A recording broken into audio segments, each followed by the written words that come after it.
You're listening to the Belmar Bites podcast, brought to you by Belmar Consulting.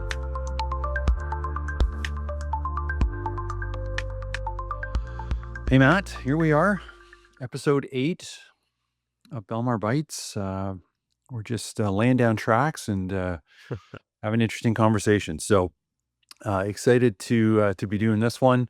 This one is coming out August 7th, 2025, and excited to jump into another business conversation about Salesforce, technology, public sector, nonprofit. There's a whole bunch of topics that we cover on this pod, and today we are talking about how to achieve maximum value for your Salesforce investment. So there's a bunch of different ways that we can go on this one, but how's your week been? How are things going? Week has been good, and Scott, I appreciate that our backgrounds are always different on all of our. We're episode 9 now, episode 8 now, and it just gets better and better. So There we go. I'm excited for this topic because inside me there's just this urge to always get the best value or best deal, and this is going to be an exciting episode. Maybe before we dive into it, do you want to just? I want to make sure we have the same working definition here. When you think of value, what do you think of? What comes to mind when you think, okay, I've gotten good value out of something? Just so we kind of lay that foundation. Sure. Well, that's a good question. I would define value as measuring what I was expecting against what I accomplished or what I achieved. And so, in a a Salesforce context, it's I had a particular objective that I was trying to overcome or solve within my business, and I looked at Salesforce as a technology company, and I looked at an organization like Belmar to help me achieve success, and I was I either was able to do that or I wasn't, and so we're hoping that in all cases, customers do get value from that investment, but I guess to me, that's how I would define value. How about yourself? Yeah, I love that definition. Just a comparison of what you were expecting to get and what you actually get there. But I think it's a sense of, have you accomplished what you were hoping to accomplish coming out of this? So when I think of value in a technology perspective, value in a, I don't know, even like clothing perspective, have I got what I was hoping to get out of this? If my shirt falls apart after 3 washes and I've paid, I don't know, $500 for this shirt, not saying that I buy $500 shirts, but I mean, I would feel that value, that it's almost like a contract of, okay, did I get what I was expecting to get? I did not get it out of that shirt if it's fallen apart after 3 washes or whatnot. So that's, again, it's very intrinsic, just this, I feel strongly about just like, how do we get maximum value? And that's why I'm excited for our conversation today, because I get this question a lot, and I'm sure you get this a lot.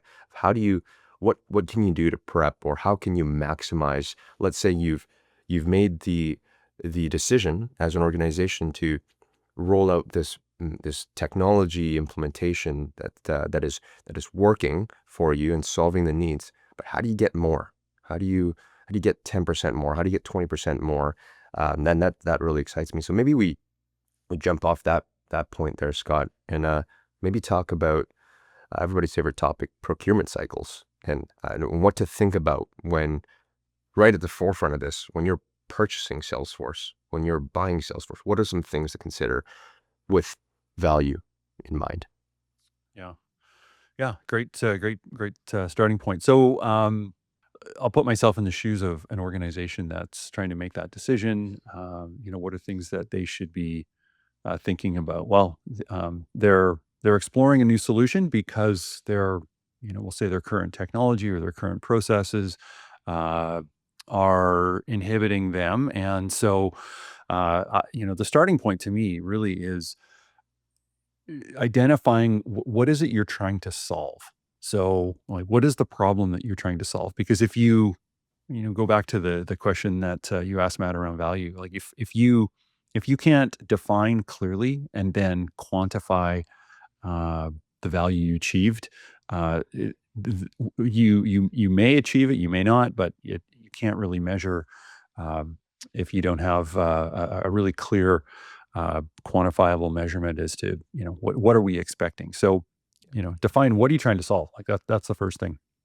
Uh, Beyond that, a sort of way I help customers think about this is uh, what is the cost of the problem that you're trying to solve? So let me repeat that. What's the cost of the problem you're trying to solve? Not what is the cost to implement the solution? What is the cost to get to where I want to get to? But what is the cost of the problem you're trying to solve?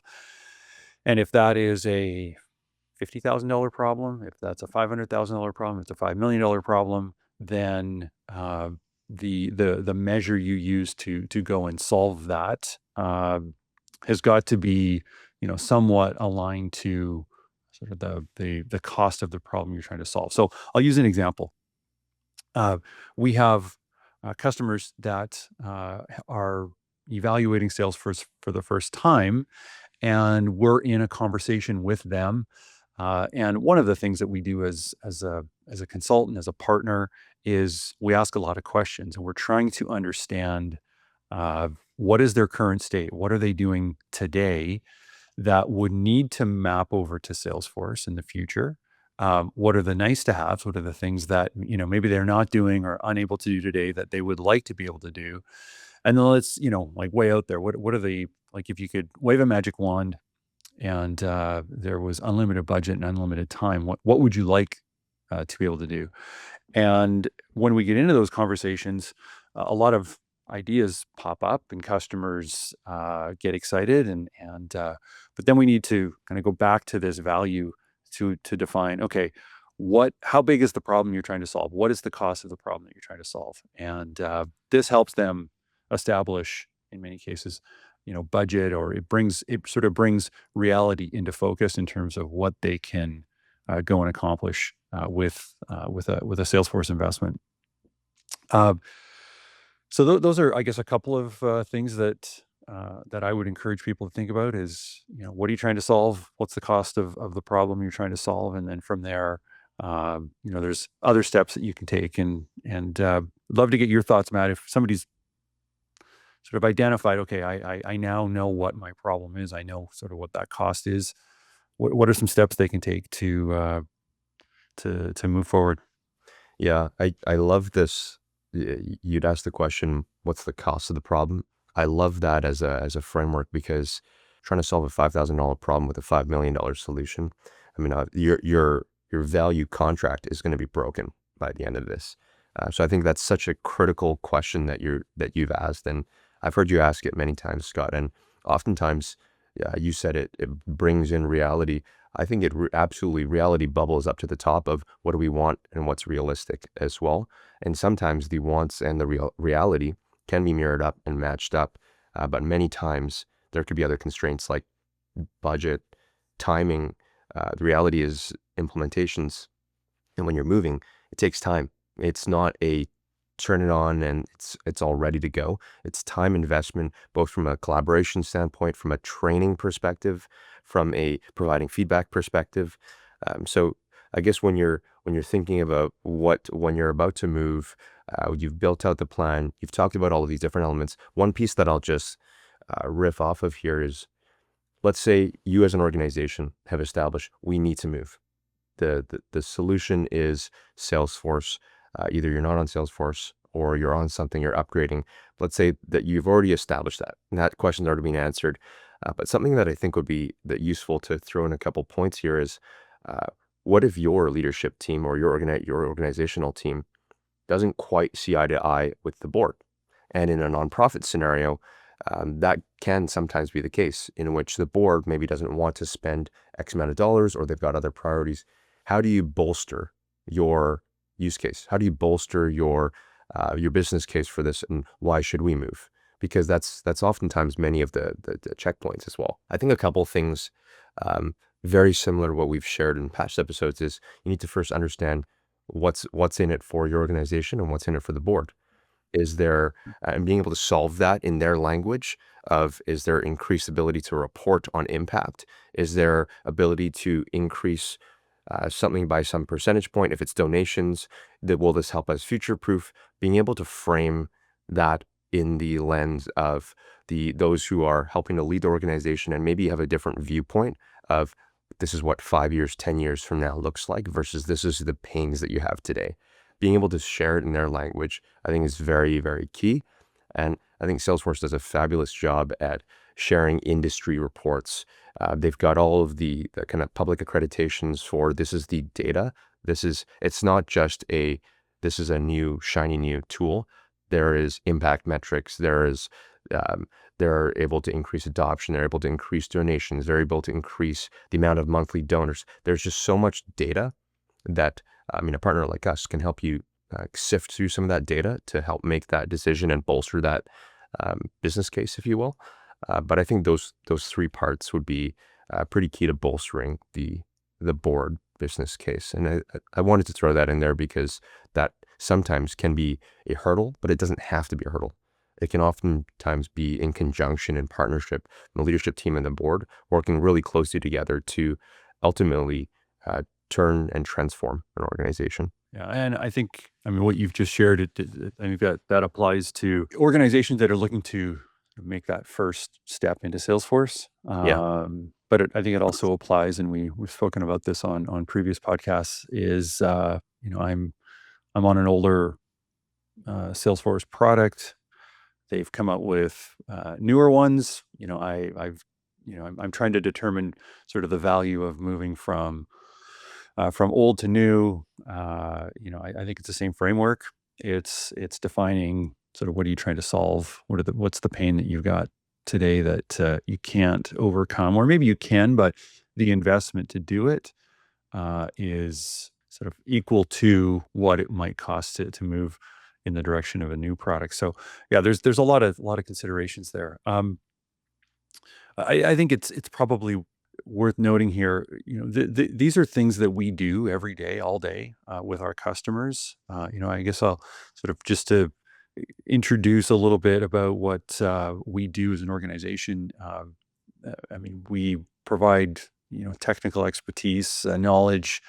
Uh, we've been there, we've done that hundreds and hundreds of times, and so we've got that experience. But that's our implementation team. That's our team that is, once you've made a decision to purchase, that's when they get involved and they will execute on a project. But before that, uh, we have an incredible team of people that can help you navigate and make decisions. In many cases, it'll cost you nothing for that, and it's a conversation. It's some, I guess, coaching, providing you with insight into how you can move in a positive direction forward.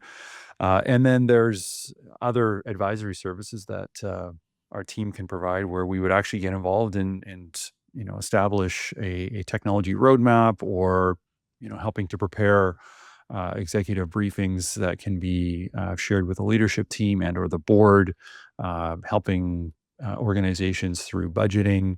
Uh, in most cases, the types of projects that we do, uh, customers don't have an idea on a Monday, have a conversation with us on a Wednesday, and make a decision on Friday. I mean, these are usually very, very well thought out, longer buying processes, because they're making a significant investment in their future, and what I guess what uh, all of the stakeholders involved are expecting in terms of value. So Yeah. certainly, if you have questions about that, we would love to talk more about that, and we can, you can find us through our website, and we can have a conversation. But Matt, couple ideas that I think would be helpful to think about is and just unpack a little bit more is sort of some lessons that we've learned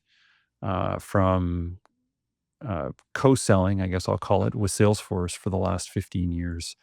Hmm. Uh, and maybe before I get you to comment on that, I'll just sort of frame this. So when customers are uh, buying Salesforce. And what does that actually mean? Well, they're purchasing software licenses from Salesforce, but they're also in a lot of cases purchasing consulting or implementation services from an organization like Belmar. So, uh, in terms of this idea of co-selling, we are often very involved in a conversation that a customer will be having with Salesforce, because Salesforce wants to get us introduced so we can begin building a relationship with the customer, understanding what their needs are, and supporting each other in this decision process. So, um, I know you've been part of the sales cycle. You've been as a former consultant. You've been very involved, deep in the trenches with customers. Sure. Helping them to think about what this investment is going to look like, the types of licenses that they should be buying. And so, maybe first question is, um, if somebody needs to be buying licenses, how should they be thinking about that? How should they think about sort of what the right licenses are that they should buy? Yeah, I'll maybe start with what good looks like as well. And I think you alluded to this earlier in our conversation. A It can be quite confusing and a lot to sift through when trying to make that decision.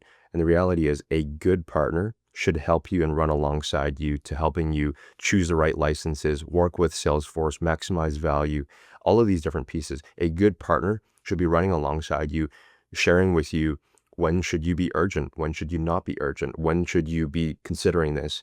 So I will just say that because I've seen a lot of clients end up either buying something or foregoing a solution because they weren't afforded the time and the space to be able to make that good decision. And next thing you know, fast forward 2 years, there's a something they've been uh, didn't even know that they were sold. They didn't even know that they had this license, and they just have no utility out of it. And then that's when we talk about the value. That value contract is broken. They've not gotten anything out of that. So I think that's the first thing I wanted to just share is a good partner runs alongside you and is helping you kind of sift away navigating. I kind of think of it like if you're in a mosh pit at a concert and there's just throngs and throngs of people, they are holding your hand and helping clear out the path for you. And I think that is so true because when you're co-selling or when you're selling with Salesforce, when you're buying licenses, these product names, this is probably the first time you've heard of some of these product names. And the reality is these product names, they change names over the years. So just the industry knowledge and that historical expertise, knowing what works and what doesn't work, which product mixes and combinations could work. Well, I mean, using a partner like us and having somebody who's done this time and time again can help you simplify what can be a very daunting process. So that's number one, is a good partner runs alongside you and is helping you lead and guide you through that process as well. I think a practical tip, because this episode is all about value, a practical tip when you're considering, well, who should have access to this functionality? How many licenses should I have as well? It's important to think about what 1 year from now looks like, 3 years, 5 years, some future in mind is, are we going to grow?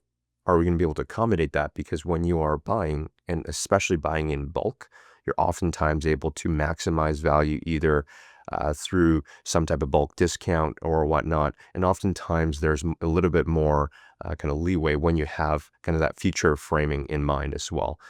So that's important to note. But I think a second to that, if you're thinking about functionality, understanding that different people only need different access to different things. If you can pull some of that work up front and think, okay, my HR team needs access to X functionality.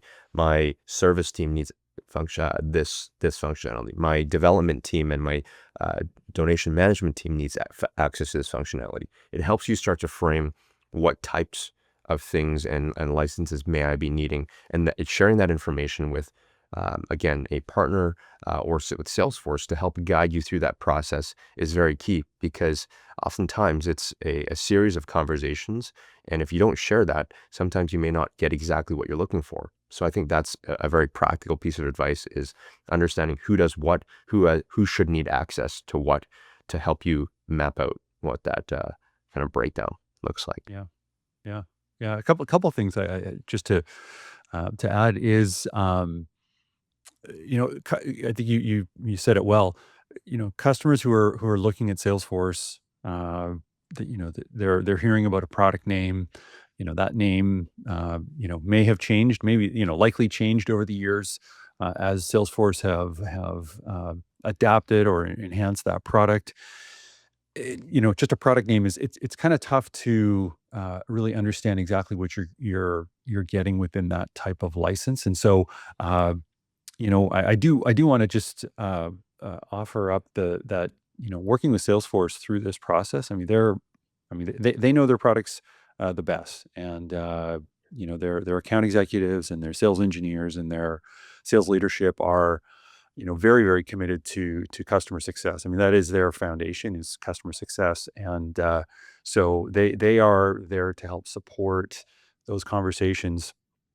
But as you shared, Matt, having a partner in that discussion, we're another set of ears. We bring a little different perspective, and we can help translate what Salesforce is saying. And we work very very closely. I mean, we say this to, or I say this, and I think maybe you've said this to customers in the past, is, I mean, we can't deliver any service to you unless you have Salesforce licenses, when it comes to an implementation. So uh, we work extremely closely with our team at Salesforce and the account executives and leadership to ensure that customers are getting the right licenses.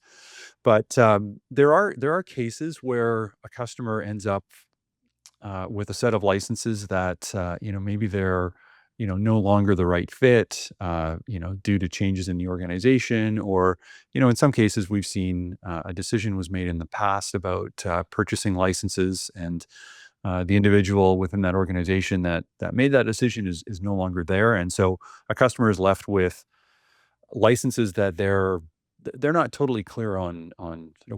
what the value is of those licenses, and if those are in fact the right licenses. So this is another, I guess, area where we get involved. Often is a customer will reach out to us and they'll have questions. They'll say, "Hey, I'm wanting to accomplish X," and we will dig into the licenses that they have to determine, is that something that we can accomplish? And in the case where we're not able to accomplish what they're trying to achieve, then we will inform them that this particular license type is not going to enable us to address this particular objective. Uh, here's some options that you've got, and in some cases that is uh, go to Salesforce and explore these licenses that they have, these newer products that they have. In other cases, it's going to the Salesforce App Exchange and exploring options that exist there.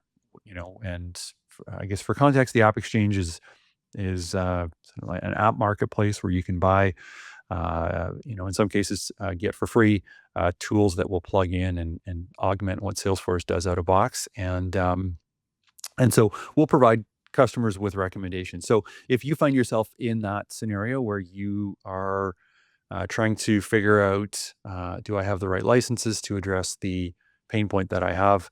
That's an easy conversation to have, and we can help you navigate through that, and also get you connected to the right people at Salesforce who will assist and show you, I guess, some of the benefits that exist with the licenses that you have, and or the licenses that you may be considering.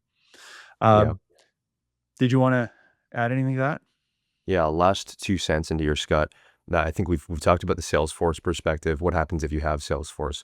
I think another, when we think about how do we go on the offense here, I love the idea of consolidation, technology stack consolidation.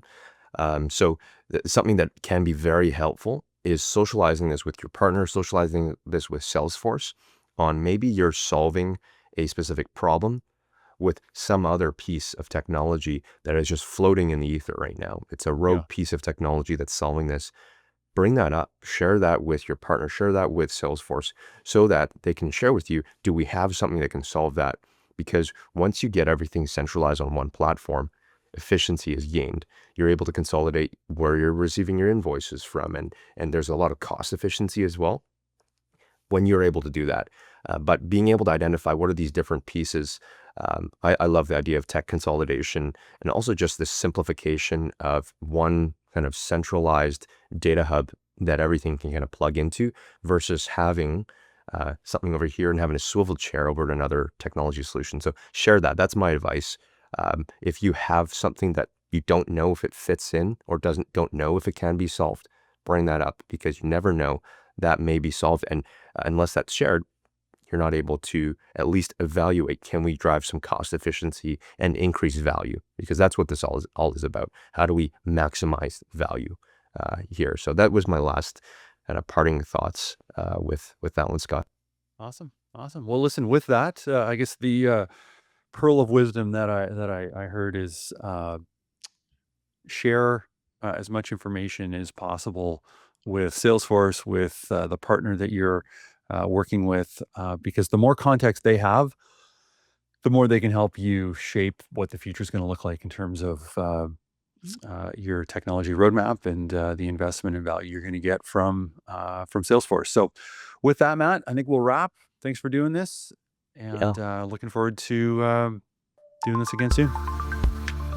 This has been another episode of Belmar Bites, brought to you by Belmar Consulting. You can follow us on Apple, Spotify, YouTube, or on our website at belmarcloud.com.